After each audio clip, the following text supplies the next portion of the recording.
Thank you for joining us on the Winning at Selling podcast. I'm Bill Hellkamp of Reach Development Systems, and with me is Professor Scott Plum of the Minnesota Sales Institute.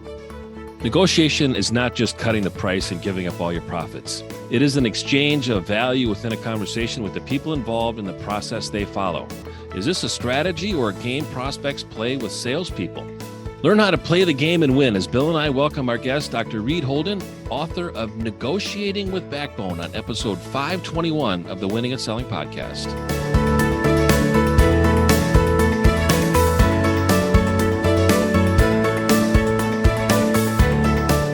All right, as our listeners should be getting used to, we're not going to do book club this week.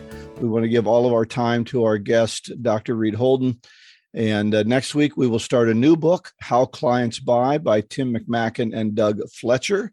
So the link is on the Winning at Selling webpage. This segment is brought to you by A.J. Imholt, a financial advisor dedicated to salespeople. As a salesperson, you have enough to deal with.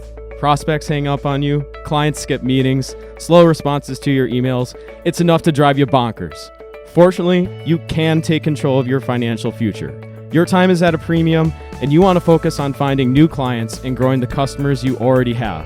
So it's best to work with someone who takes the time to build an understanding of what you have on your plate. I'm AJ Imholt of Fortune Financial, and this is where I come in. As a financial advisor dedicated to salespeople, my goal is to help manage your portfolio so you can focus on what matters. Then, I'll take care of the boring details while you go out and crush your numbers. You can schedule a time to chat with me using the bookings link in the show notes. Good luck out there, and I'm looking forward to hearing from you. A.J. Imholt is a registered representative and investment advisor representative of Security and Financial Services, Inc. Securities and investment advisory services offered through Security and Financial Services, Inc., member FINRA SIPC. North Star Resource Group is independently owned and operated. Fortune Financial is affiliated with North Star Resource Group and is independently owned and operated.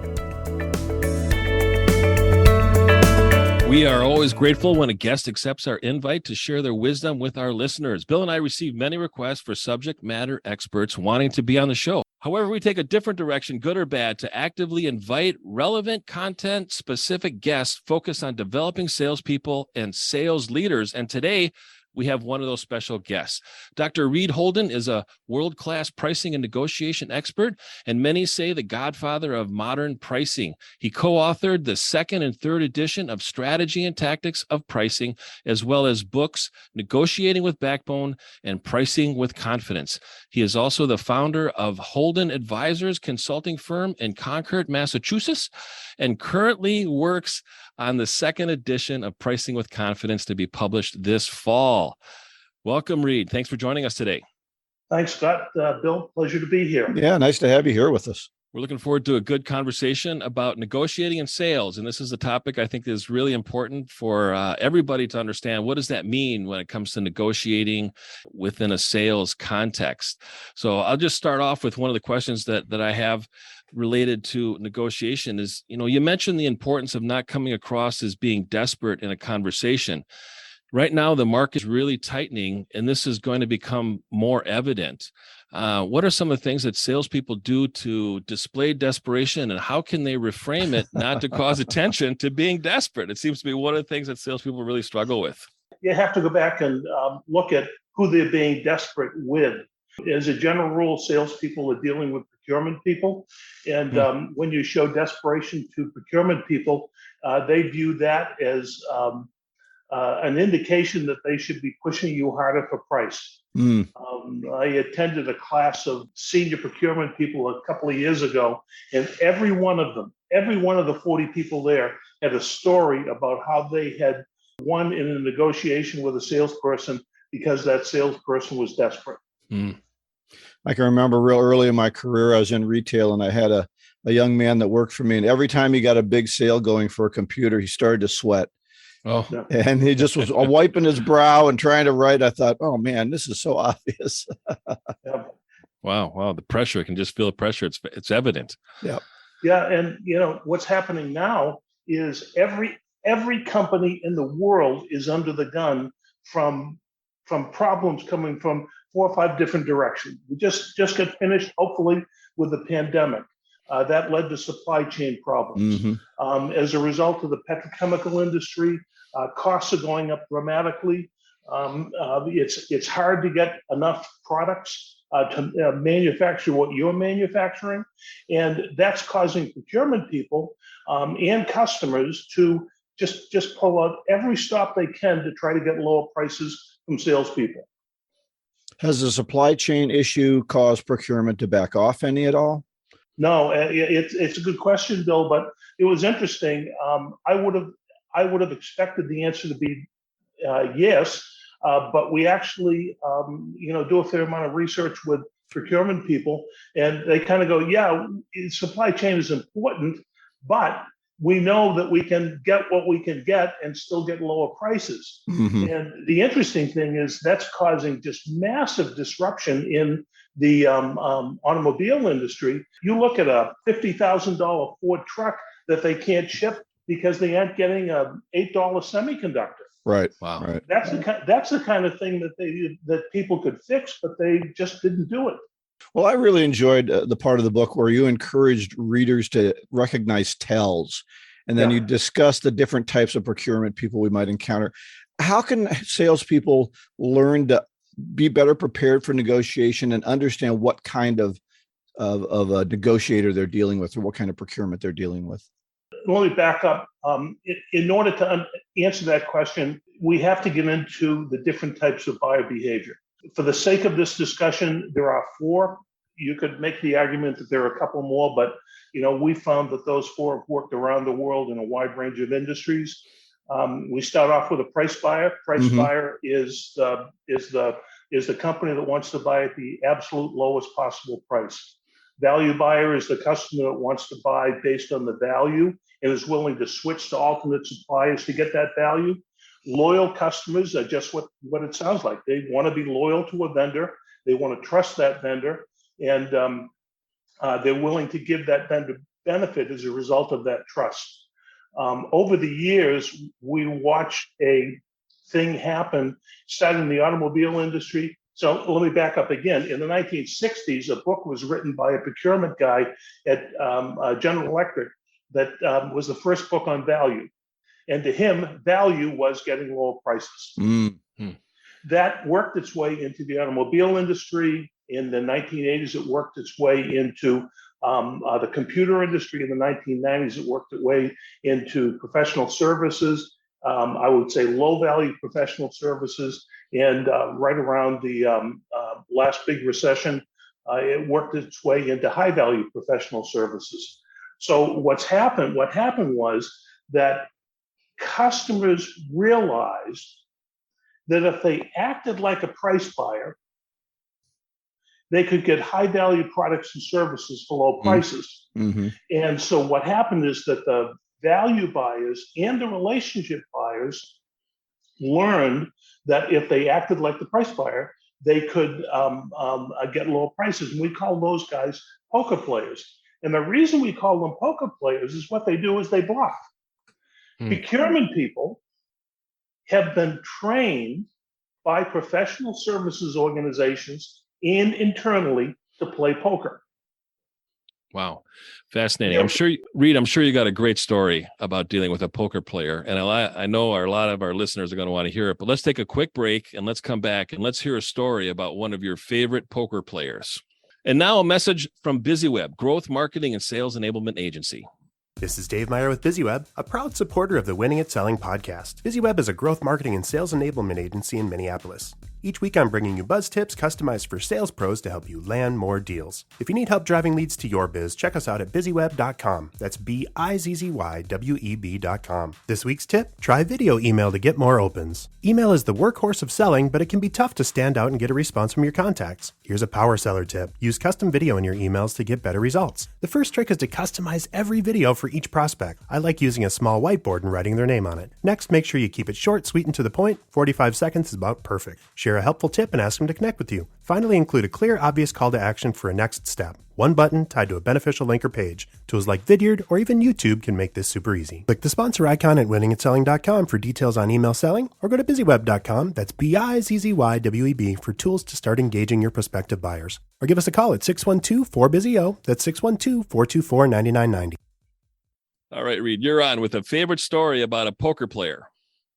My favorite story we had just written the first edition to the book, and we're rolling the Backbone program out with a large multinational professional services company.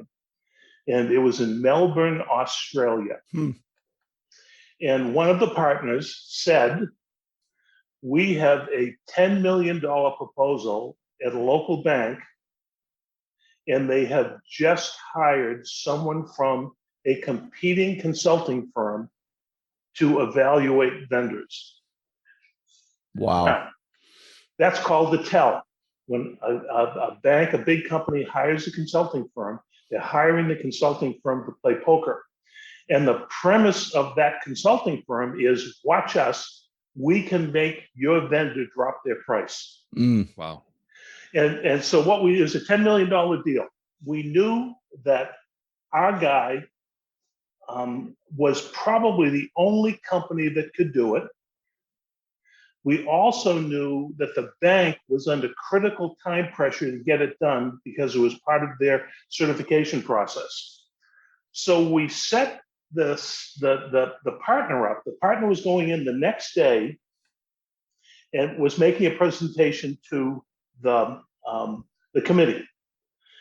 We set the partner up so that when he finished with the presentation, he needed to immediately fold up his computer, put it in the bag, and start walking out, because we wanted to make the other guy make the following statement. He said, well, we may have to put this out to tender. They call that going out to bid in Australia.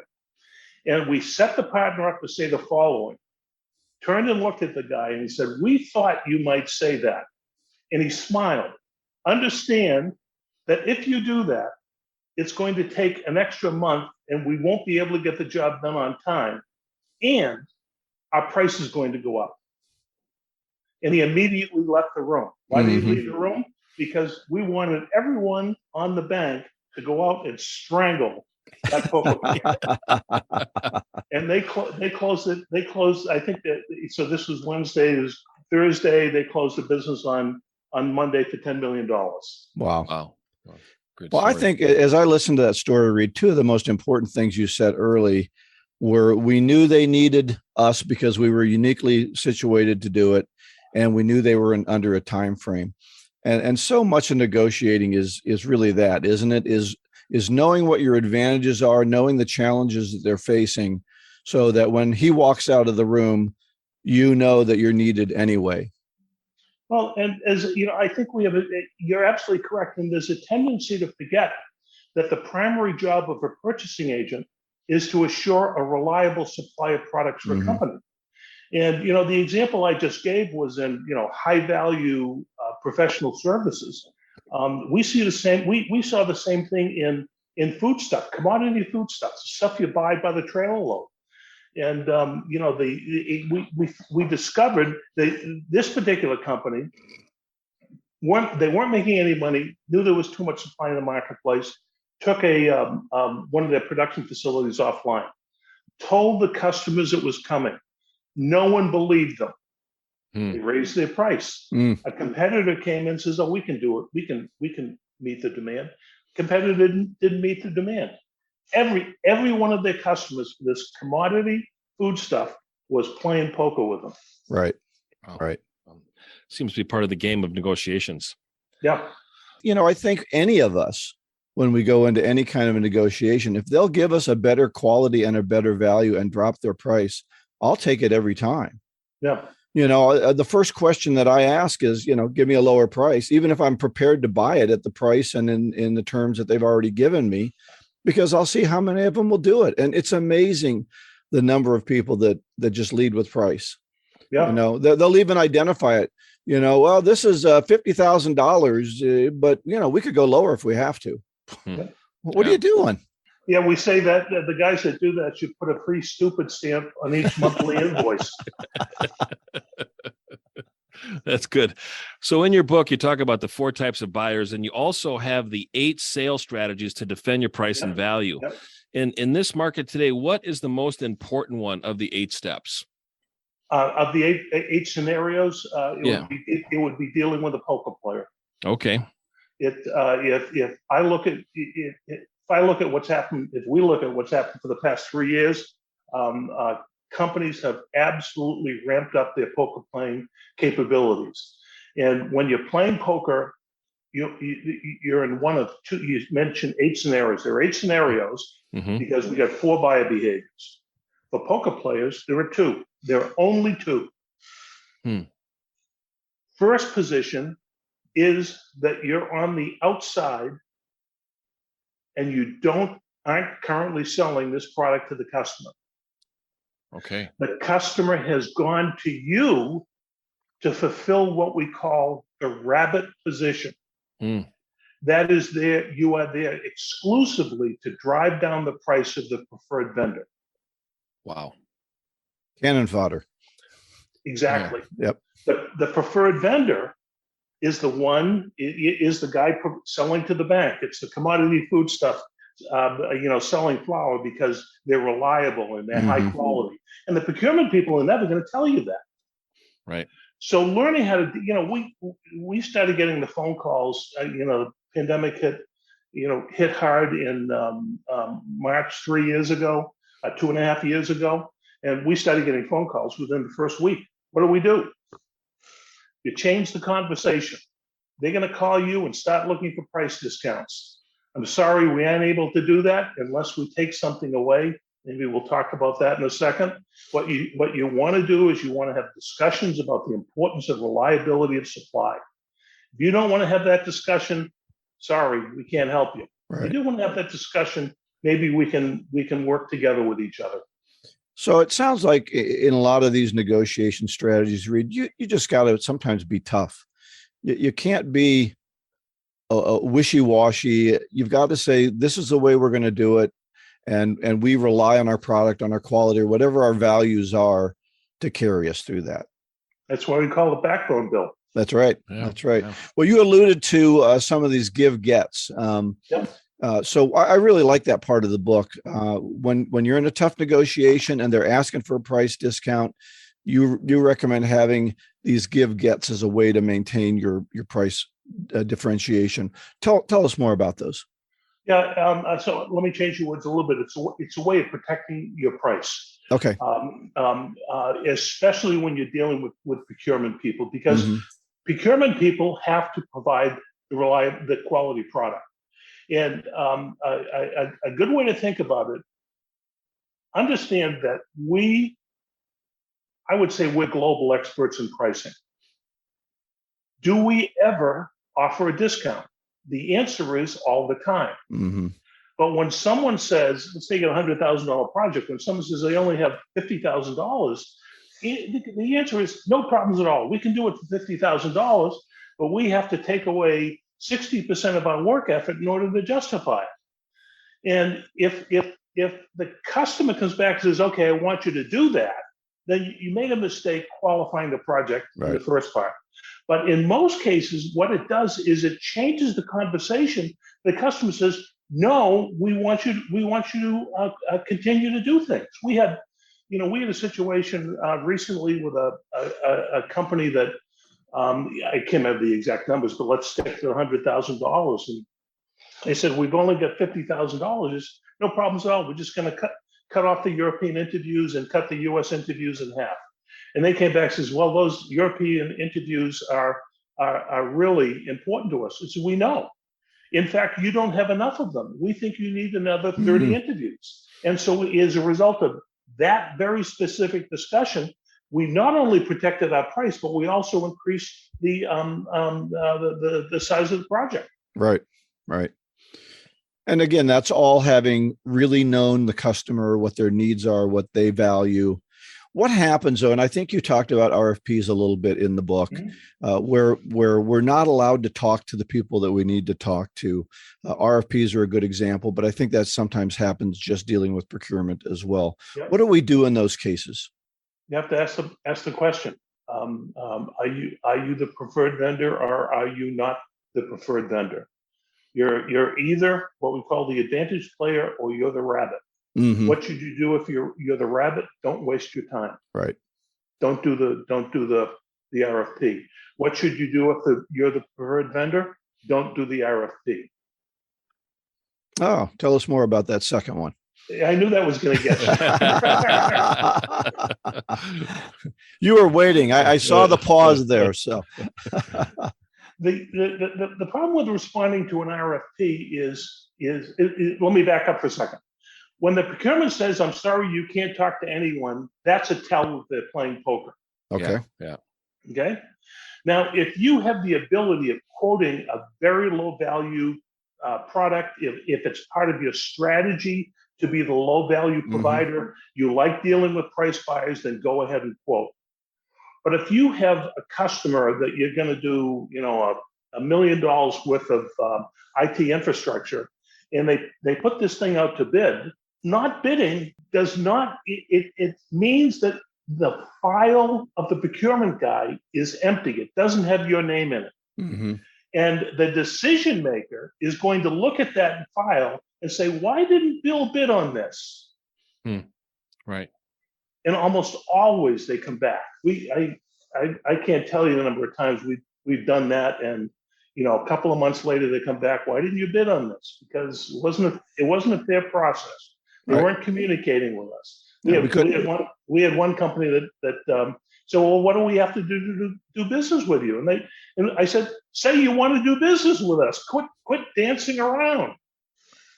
Let's do business together and find a value that we can both work with rather than just playing with price all the time. Yep. Yeah. Well, I think you're right. I think there are companies that just, they're the low price leader and that's what they want to be. But most of our clients aren't that way. So how can we help them move around this desire for price to start to talk about value? By playing better poker. Okay. By trying to change the conversation. I am a big believer in changing the conversation. One of the things that we spend a lot of time working with salespeople on is moving beyond procurement.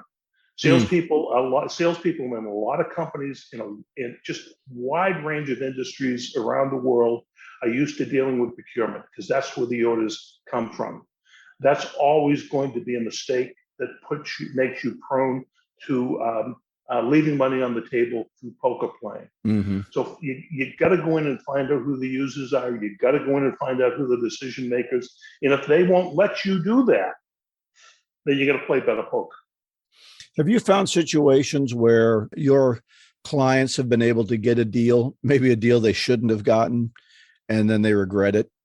They changed who they were, or they tried to match the price, and now I've put myself in a situation where I've got to deal with somebody and all they care about is price, and that's not what we care about.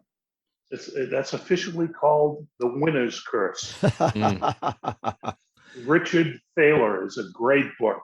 And playing it happens all the time. In fact, real price buyers, like government is the best example of a price buyer. The whole agenda is to get 7 or 8 vendors, and statistically, they can project that the one vendor that's going to win is going to lose money on the project. Mm-hmm. And so the guy who wins and loses money eventually realizes it and backs out, and there's somebody else that comes along. Right. We do a lot of client costing analysis, and you'd be amazed at the number of companies that just are losing money with their customers because they don't do the right costing analysis. Right. Yeah, I call that the good news is we got the Walmart account. The bad news is we got the Walmart account. Yeah, exactly. I love dealing with Walmart. Tell us why. Well, because in the end they want value products. We just did a negotiation around a new cookie product that was a resurrection of an old brand, and they came in and tried all the poker playing and stuff like that. We knew they wanted the cookie, so we made sure we charged them for it. I was going to say, are they poker players? But I would assume they are. They're very good poker players. Yeah. So I got one last question for you. In a negotiation, can both parties win, or is it intrinsically a win-lose situation? Oh, no. With good, open and honest communications, a good understanding of the needs of customers, it is definitely a win-win negotiation. The problem is that procurement people, we actually did research, and it's the really seasoned procurement people that have learned the importance of getting access to products that have actually moved to win-win. Mm. So they backed off being too demanding. So good. All right. Well, we've got an opportunity to if you want to have a last word, any last things you want to say, and then if you have some resources that you want to get for our listeners that we can put on our webpage. A couple of things. First of all, holdenadvisors.com is our website. My email is rholden@holdenadvisors.com. I love hearing from people. I run across a lot of skeptics in this world, and I continue to be amazed at how effective this program is in just cutting through all of the complexity and getting to the simple issues that we need to do to close orders profitably. Mm-hmm. All right. Well, thank you so much for being on the show with us today. Scott, any last? Yeah, no, thank you. I'm grateful for the time, Reed. Thanks for accepting our invitation, and look forward to the next book that's coming out, the second version of Pricing with Confidence this fall, right? It is. We'll make sure you get a copy. All right. Great. Thanks. So as we wrap up, we have our golden nugget today. This is by Harvey Robbins. Place a higher priority on discovering what a win looks like for the other person. Wow. So important to remember. I mean, prospects define value, and sometimes we forget about that. And self-interest is everyone's motivation. So if we really work on the emotional part of the decision and we appeal to the self-interest, that seems to carry the most value. Excellent. So everything we talked about is going to be at winningatselling.com. This is episode 521. So check out our show notes, and you can have a hot link right to holdenadvisors.com to reach Reed. And next week, we have our book club back again with the new book, How Clients Buy, Part 1, Chapters 1 and 2. And then our topic is maximizing your day. And remember, Scott and I have a goal to increase our downloads to 12,000 a month. So subscribe, share the podcast with your colleagues and on your social media. Go out and get better one skill at a time. Joyful selling.